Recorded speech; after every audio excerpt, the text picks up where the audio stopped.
weather-wise, it was just a tough year over there for you. You already are in a rainier climate. You're in a windier climate. It's, I'd say, relatively cool. So that just makes life outside not so fun for growing in. So anytime you can bring that under cover, especially cover you can stand under, like a high tunnel, it just makes life that much more enjoyable. Plus, you can bank that production's more forecastable. Yeah, it's been a game changer. So looking at the season, and it's taken 12 months to do the build. We'll come back to the greenhouse in another podcast. It's taken 12 months to do the build, including everything, compost, drainage, irrigation, the whole setup. It's 110,000 New Zealand dollars. It's 400 square meter high wind design. To the season, I'm looking at the greenhouse skinned with plastic, but there's nothing in it. It's still pasture, and I couldn't get in there. We're very short on labor last season, and it is what it was. I was going into, so back to the start of the year, we're short on labor. Then we had Cyclone Gabrielle, 70-mile wind. That ate up our existing high tunnel. Well, I took the plastic off the roof. Then heading into autumn, we had a neat team. I could see that the winter bean I was going to be running the farm by myself. You can't put up $100,000 investment without a loan. We did it. We did it without a bank loan, and be paying wages at the same time. Is labor or the greenhouse? I chose greenhouse first. So on the other side, we can lift our production and then take on more paid labor. Yeah, I guess in thinking about the greenhouse, you faced a unique year because, and we can touch on this, you had contraction in the economy, which is never good because I think farming, or at least this style farming, is viewed as more of a discretionary purpose. And in tougher times, less people buy this type of food. They cut back. It's, hey, I love your lettuce, but I just don't have as much money to spend. I'm going to either not buy it or I'm going to buy a cheaper substitution. So you have a contraction in the economy, which hits revenue. You're trying to grow infrastructure on the farm, which takes cash flow out. So you have those two trend lines going in the exact opposite direction that you don't want either one to go. You have expenses going up at a time when revenue's going down. When you started the greenhouse project, I'm assuming you're forecasting revenue for the farm was going to look different than when the greenhouse project ended. And everything costs more and takes longer for everyone, but I thought that we would be in full production in the greenhouse by the shortest day, but the reality is we're in full production by the longest day. And yeah, it's the best thing we did. It was tight doing it without a bank loan. 3 deposits on the kit set for the greenhouse. Weather related, we got delayed with the build. We drilled the holes. They kept filling up water, so on and so on. But it's worked out perfect though. I like to do projects like this with a bit of time up my sleeve. I've always thought that time is one of your best design tools. Yeah. I'm not a deadline person. What was the estimated time to finish the project? Like, how long did you anticipate it taking before you started? I was like 6 months, just have it in full production by the shortest day, because we have strong sales through winter. Didn't anticipate the economic downturn, which is tighter than I've ever seen. It's tighter than the 2007 recession we had. So for the greenhouse, it took you thought it would take 6 months. It took 12 due to some weather delays. Is part of that delay that cyclone that came through and ripped the plastic off the top? Is that part of? Yeah, that got our other greenhouse, which is 90 squares, and the same learning what I learned there, and that was bad luck losing that one. But what I learned there was if I had rang Redpath, the greenhouse company, they prioritize repairs when there's production inside, whereas I just left the roof off. I thought we'll just fix it when they come back to skin the big greenhouse, and that was 4 months later. Knowing now that they dropped tools on a build to go and do repair jobs, we would have repaired it straight away. Plastic's not a big cost. The steel and the labor is.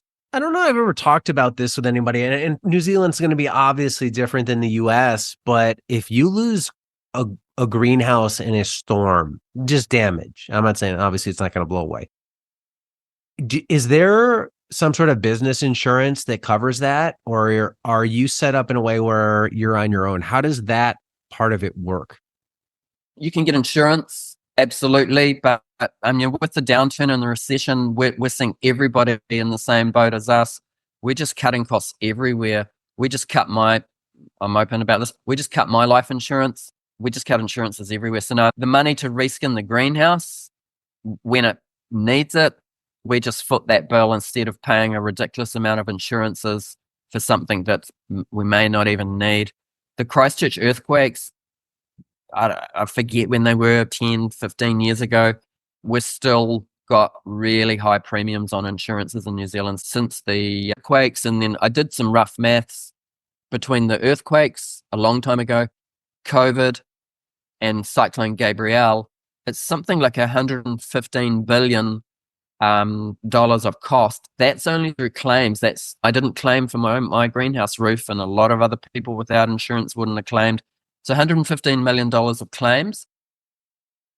You divide that number, that's a $14,000 deficit for every baby, every working and every retired person. I think we're just seeing the downturn in the economy push to the point where we've just got to change or transform. And I don't know if I'm just making this up, but COVID pushed us to reevaluate our lives and our values. And I think this recession's just another repeat, like check in with yourself. What's important to you? Drop the stuff that's not. Yeah, no insurance. You think you got the double whammy? And here's what I mean by that. Local food had a huge boom in COVID because local food was the answer. Yep. We doubled our turnover in COVID. So people got this big boost in COVID. A lot of that was unsustainable for, I don't know about you, but I've talked to a lot of farms. They were up big in 2020, 2021, and they ended up, I think, ahead of where they were pre-COVID, but they were off their COVID peak. And then if you drop a recession on top of that, you end up with this problem of, we had amazing sales in COVID. You start planning for COVID style growth, which let's just say that's a 3x multiple. And then that corrects back to normal or a little above normal. So now you're at 1.5. Now you go down a slowdown, and let's say you go back to normal.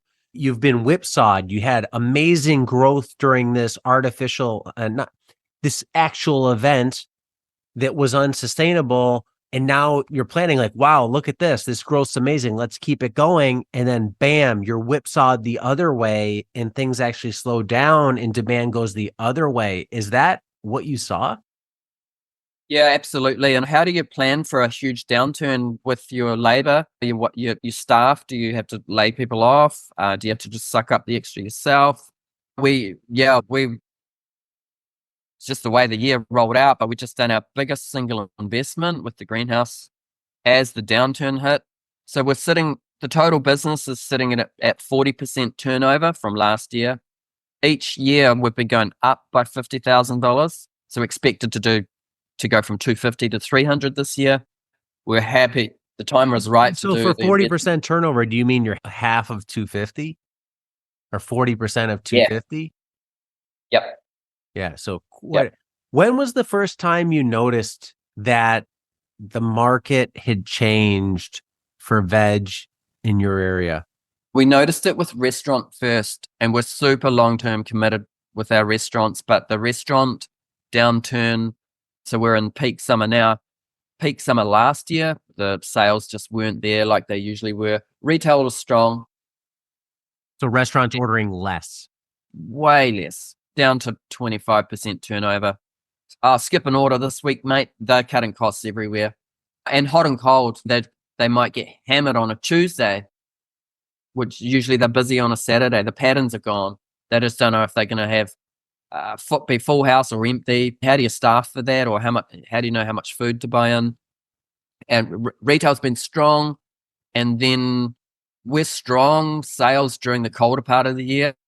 So sales were okay going through winter, but hitting spring, everything just dropped off. Even the supermarket, just like down, the meat shop, the fish shop. And if it was just one shop and a pattern, we would think, oh, something's up here.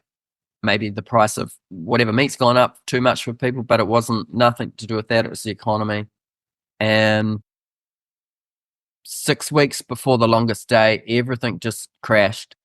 We had a big Christmas week, still not a normal one, but yeah. And so it's a great opportunity for us to have a big project year. I'm not going to grow vegetables I can't sell. I'm not quite ready to look at more outlets. We've got a few transitions going, like the greenhouse is in full production now. We're actually going to expand that. My wife Tanya's finished school. We'll come back to that maybe in another episode. Like, when do you quit your day job? Tanya's here full time. She's wash and pack. She runs the business part of the business and deliveries, which allows me to drive the field work. And so when you start seeing restaurant sales lapse, slow down, you start seeing retail slow down, how do you start to adjust the business? It's one thing to observe it, then you have to take action on that observation. So when you notice this, what then happens on the farm side? We just match our production to the sales, and that, especially with the fast crops, the salad, we just dropped our productions, and we can lift that back up quick if the economy comes But back. you cut people. Obviously, labor is the big cost on a lot of farms. If sales are down by 50%, like, do you just start saying, okay, you're fired? No, I'm just joking. My employee finished up last autumn to go traveling, and so I saw this coming. I was like, okay, I've just done this big spend on the greenhouse and it's not even in production. We're heading into winter. So I did a big push in autumn to compost ground, get it tarped, knowing I was going to be running the farm solo for winter. And so I could just lift tarps, keep planting my next sessions, still not growing in the greenhouse. There's still a lot outdoors, and just set myself up to run the farm by myself for winter, keep my fridges full. Restaurant sales aren't as high as they usually are. But yeah, so here's some more things in the mix. May, that's like the middle month of autumn for us, 0.5 meter of rain. That's insane. And then coming into winter, I couldn't get Mizuna, our main two varieties. I couldn't get the seed for 3 months. So that, I can't put a price on that, but maybe 50K. So I'm without Mizuna, and it's just a point in time. Lettuce outdoors just gets smashed. I've got a big greenhouse that's empty. I can't get in there. It's just me. And I'm like, just suck it up, write it out. Things will come right. Now we've got the greenhouse in production. We'll never be in that scenario. If we have a seed line we can't get, we're doing a heap of lettuce on weed mat in the greenhouse. If I can't get Mizuna again, it'll be what? Look at the lettuce. It just is. It's just a scenario we had no control over, and we just had to write it out. Yeah, I can just imagine how rough that is. If you think about, so you cut labor, or some are leaving. Yep. And you go down to running the farm solo. How many people on your team at max last year? 3. Okay, so you 3 and then you, so 4 total. And that's 3 without the new greenhouse. Okay, so 3 for our current greenhouses and field work.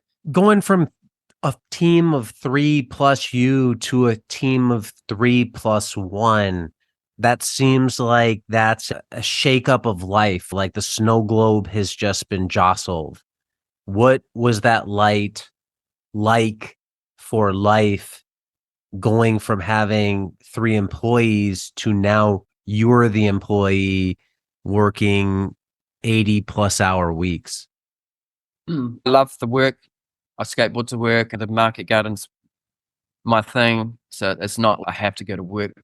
Of our days, just to recap, we're 5 o'clock for years. Yeah, I was just like, I've got to keep my fridges full. I've got to focus on the high value crops, the sales we do have. It was tight. I didn't have Mizuna. I've got an empty greenhouse. I just had to do what I had to do. My parents were amazing. they come out 1 day a week anyway. Mum works in the garden and dad's Mr. Project. They're like super proud of what we've achieved, and they started coming out 2 days a week to help us get through. Tanya's still at school full time, so she's not here. It just is what it was. So yeah, it's just 7 days, 12-hour days, 3 months straight. We're all different, but I can do 12-hour days and still be good. A couple of 15-hour days, that just eats you up for the next day. So I just kept myself balanced, did what I had to do. What enables you to do that? What I mean by that is, do you think that's because you have systems in place? I feel like if you go from a 4-person operation to a 1-person operation, if it's an S show, then it's going to be, if it's a mess with 4 people, it's going to be even more of a mess with 1 person. So I would feel like the only way you can take 3 other people's labor and absorb it into 1 person's labor is either you have to cut things, you have to scale, you have to cut processes, you have to do less, like you're just growing less, and you have to have systems in place. Is it a combination of those 3 things? Yeah, absolutely. And I think overall, every season we should be all looking at what has to happen and what can we just drop. Going through winter, I was doing 240 trays of micros continuously, really struggling with outdoor salad. I couldn't get my main seed line, and that's another story. But at the end of the day, rather than talking to the office person, if I rang the seed rep, they would have sorted it for me. So yeah, and we've never been in that scenario, probably never will. So yeah, I just focused on, in general, we've got to have a salad and a root veg in our fridges. I just had to make that happen. Systems, we're always working on them, but the systems are in place. I can have a very productive day by myself, just keeping my headspace clear and just getting done what has to happen, and dropping what doesn't, not sweating about what you would like to happen, but really it doesn't have to happen. And harvesting ahead of time a lot, just so I was also doing deliveries. And the thing on deliveries is, no matter how much I explained to my to my stores, they just didn't get it. Like, "Hi Jodi, how you been? You been busy?" And I said, "Yeah, mate, I just told you last week I'm running the farm solo for 3 months. I'm doing 85-hour weeks. Next visit, oh, you been busy?" It's like a Kiwi thing. We say 2 things. We say, "Hi, how are you?" We actually don't mean, let's check in. How are you really? It's just like a greeting. We should just say hi. Yeah. How are you? And you been busy? It's just another way of saying hi. So yeah, people didn't. I kept the communication really clear with my outlets. Hey, it's just me. I'm going to need a little bit of slack. I'm going to keep communicating with you. You're not going to have the high volumes or variety, but I'll be here. There's going to be some root veg. So I kept my fridges full. That's all that mattered. And the economy was okay at this point. Restaurants are down. And we knew this is winter. That's like our July, August, September, October. Tanya would be retiring from school and be full-time on the biz. A point in time, not out of our control, not worth getting stressed about. When you look at the slowdown, at what point did you start cutting back production? Spring. Yeah. So was that, like, I got to walk through the timeline? Is peak spring when you notice restaurant sales are slowing? No, they'd been down 12 months. It was retail that handbraked, and 3/4 of our sales. So is this 6 months into the slowdown when you start cutting down? I guess No, I need more of a calendar. So if you look at when you first notice a slowdown in restaurants, how many more months would you say till you said, "Oh shit, we got to slow down and take some beds out of production"? We've only taken beds out of production this summer, but no, with the style of our business, restaurants down, that's okay. We roll that product into retail. Yeah. So even though restaurants are 1/4 of our business, we prioritize their orders. And if they don't order, that's sweet as, it goes into retail. And I guess your question too about what do you cut, what and your systems in place, how do you produce volumes solo? It's that optionality, it's that flexibility. No carrots on order from restaurant, they're in retail and so on. It's that flexibility across our outlets that is, I say that to my employees, consultants and trainees, grower, you've got to hold on to the flexibility, the creativity, the options. Don't be your chef or they'll ruin you. When you look at peak production that you're at to where you are now, how much of the farm the beds have been put down, meaning they're not in production right now? Do you have a percent estimate? We've put 60% of our field into cover crop to sleep, and pretty much most of our production is in our greenhouses. The new greenhouses in full production, and we're also having our biggest infrastructure year. We've had a couple of big ones in the past, but this is the biggest one where we've got one more field left that we're putting into production, and we're going to expand the greenhouse. We never thought we would, but we're going to add on to that another 200 squares. So it's a good scenario. The economy's down. We're just matching the volumes to our sales. We're looking at more outlets, but we've just got this little window to go hell for leather and put in the infrastructures in the field blocks that will allow us to focus more on plant, harvest, deliver. And because I'm sure all growers identify with this, but it's hard to do high production when you're still working on the plant. You've got to build this, dig a trench there, irrigation over to that. So this is our season where we've just lowered our volumes to match sales, and we're just having fun expanding. Yeah, it's where do you go from here? Do you, in relation to a slowed down economy, if you're much slower, do you assume this is the new normal until you see otherwise and plan accordingly? I think the retail will be the first to come back, and I anticipate stronger sales this winter. Not record sales, but our sales are stronger in the colder part of the year, and we're set up with the greenhouse now to do some nice production. We're looking at another supermarket before winter. And I'd love to see the restaurant trade lift back up. At some point, it's been a real challenge for them.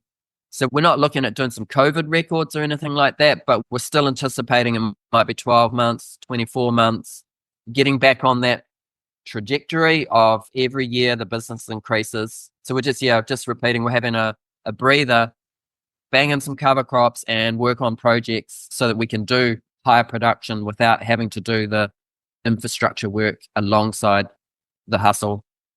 So yeah, the situation presented itself, and we're just like, we've got this opportunity, let's crush it. Here's a thought, right?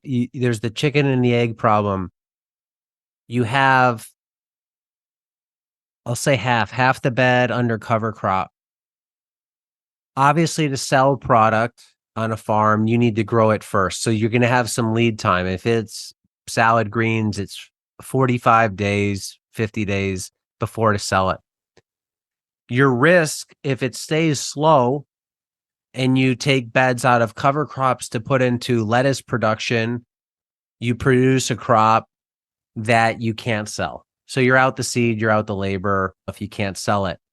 On the other hand, if you leave it in cover crop and wait for sales to recover, once sales recover, you're 50 days behind that. What side would you rather err on? Would you rather keep it in cover crop longer and wait for confirmation, or try and time the market yourself, take beds out of cover crop, put them into crop production, and hope your timing's right so when it comes time to sell them, the market can take it all? As we head into autumn, we're still planning on putting storage crops in, carrots, beets, and stuff like that, because there's a window there. If we miss it, we can't do it. The salad we can increase fast, especially with peak summer now, we can increase fast. Just repeating, all our production is pretty much indoors at the moment, and we can do it 30 salad. We can do 30% faster in there. I guess I'm not sure if I'm answering that well, Diego, but just to rewind, coming back to last summer, I looked at a field. Restaurant sales are down heavy, and I looked at a field of beautiful carrots, and so we're at the longest day. I've got 8 weeks to plant all of my winter carrots, and I'm looking at carrots and I'm like, I don't even know if I can sell those carrots. One restaurant's doing 30, 40 kg of baby carrots a week, and we're down to 5 kg a week. And I'm like, am I insane to go and plant 50 beds of carrots for winter when I'm looking at carrots I can't sell? So I didn't. I just planted 15 beds of carrots, and the sales were down so much with the restaurant industry anyway that I just put them all across retail. We don't get a premium for them there. So that's probably a long season example where I just drop my volumes on them. We'll still if you had planted 50, would you have been stuck with a lot of cover crop carrots?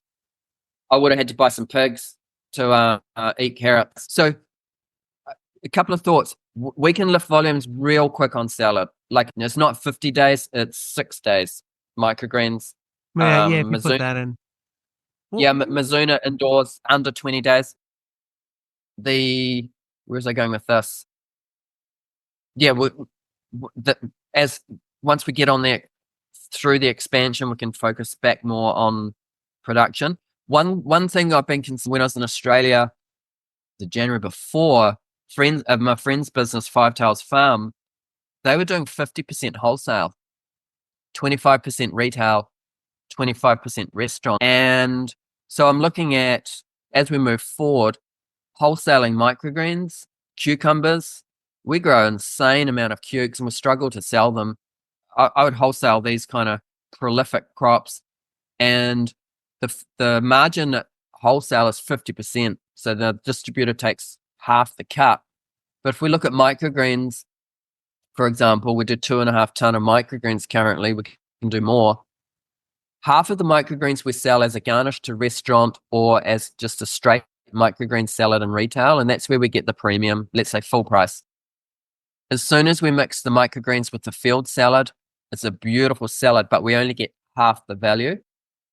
And I've known this for years.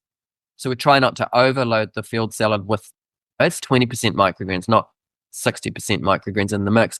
So it's like, there's no difference between wholesaling microgreens to the distributor for that same value. Instead of 70, it's 35 a kilogram. And then they're distributing them and packaging them all across and doing maybe smaller volumes to restaurants that we're not going to be doing anyways. I can see it. We're looking at another supermarket. Wholesaling is something that I've really started to open my eyes up to. In the past, I was like not interested. When you look at it's interesting to hear, yeah, this is one thing. Opportunity or challenges bring new opportunities. This is a potentially new market you never would have looked at wholesale before. It's a way to always reassess. I think that's a good takeaway from an episode is when things look bad, it's okay, how I know it's bad, but how can I create some opportunity here? Because the unique or the ununique thing about all of this is not just your farm facing the recession, right? It's all farmers in your area are selling into the same market, right? They're all doing this. So then it becomes, all right, this isn't like my farm burned down, so I have a unique disadvantage. It's we're all in the same boat. And then it becomes, how can I, as an entrepreneur, a farm entrepreneur, find a way to excel in this? And the other farms are the same way. And it becomes this making opportunity out of disaster for everybody. And whoever can do that is the farm or farms that will thrive.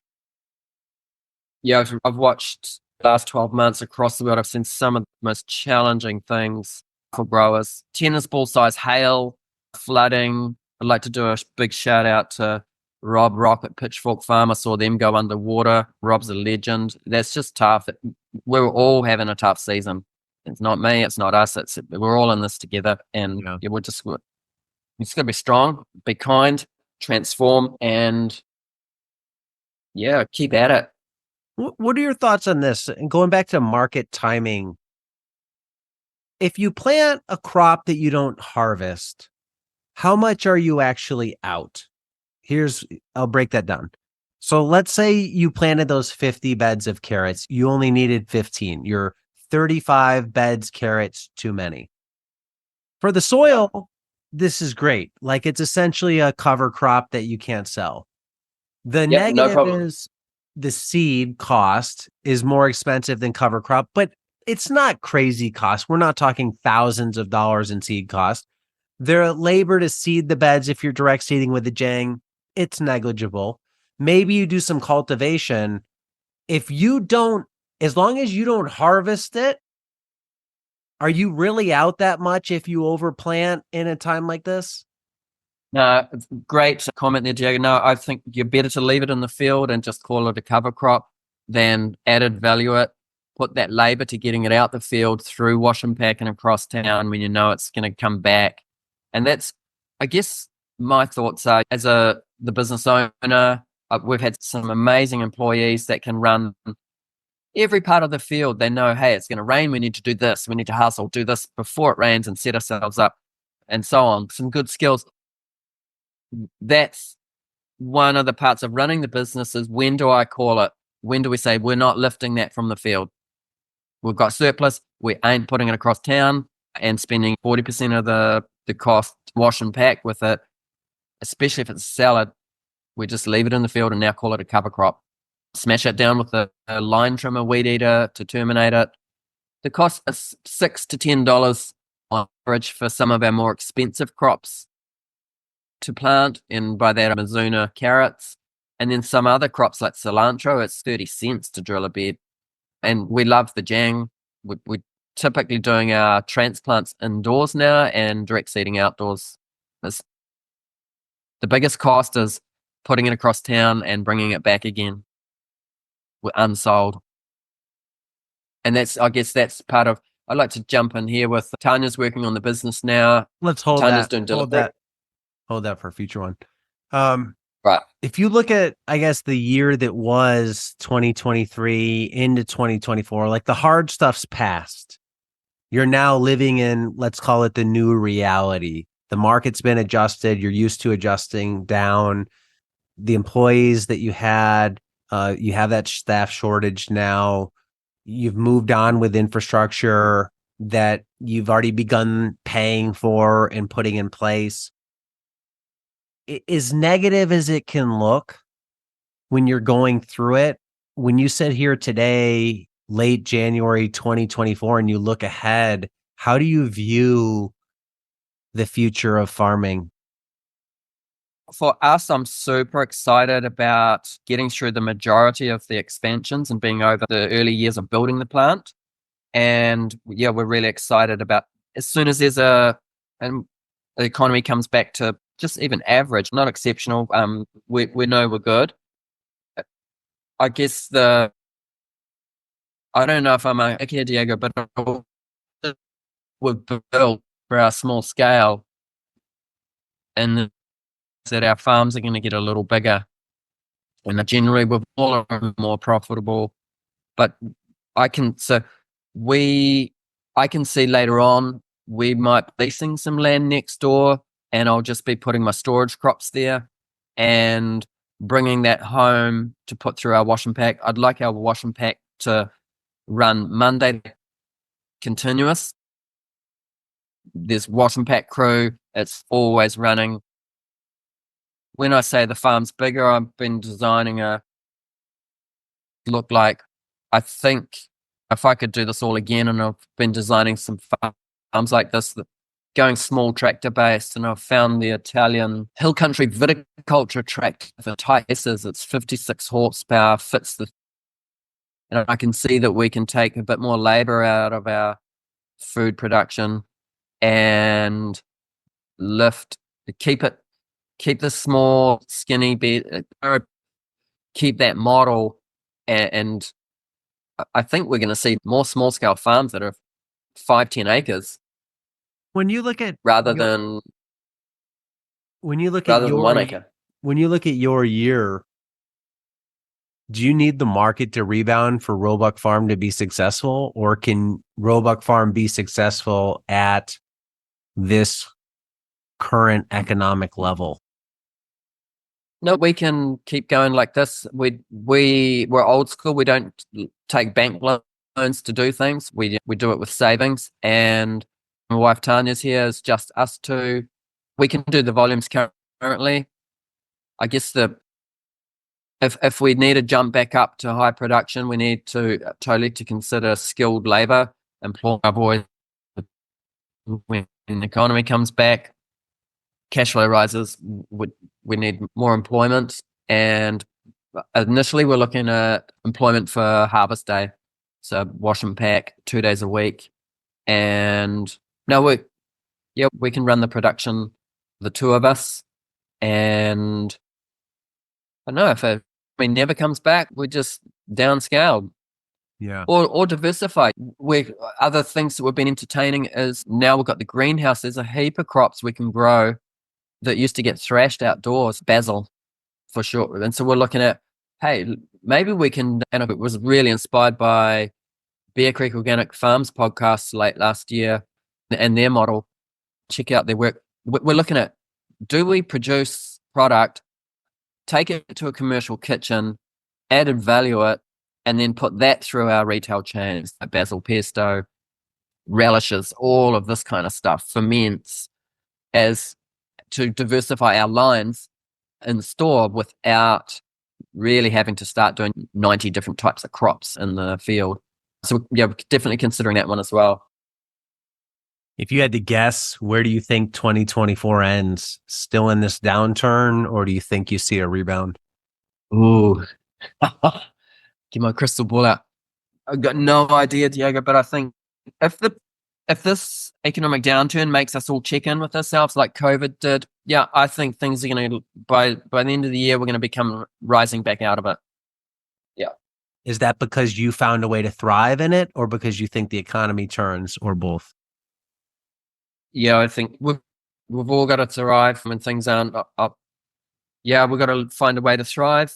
And yeah, people got to eat good food. There's a lot of people out there that need to be eating better, and I guess we just got to keep looking at how do we get that food to them. I guess that's our challenge as well. Yeah, no, I'm really excited about 2024. 2023 was tough. Tanya and I got married after 25 years. Super fun. We got married on the beach with all our friends and family. Our restaurant did the catering for us with our food. Friends played the music. It was all homemade. And we had the most beautiful honeymoon in Georgia, south of Russia. Just couldn't have been more fun. We're always going to look back at 2023 as those were our highlights. And some lessons is farming's not this idyllic kind of skip through the flowers and load it up on Instagram. It's a beautiful lifestyle. We eat really well. We love what we do. We're in dairy farm region, and the payout for milk's just come up this season, but they have years where it's a write-off where they actually lose money for a whole year's work.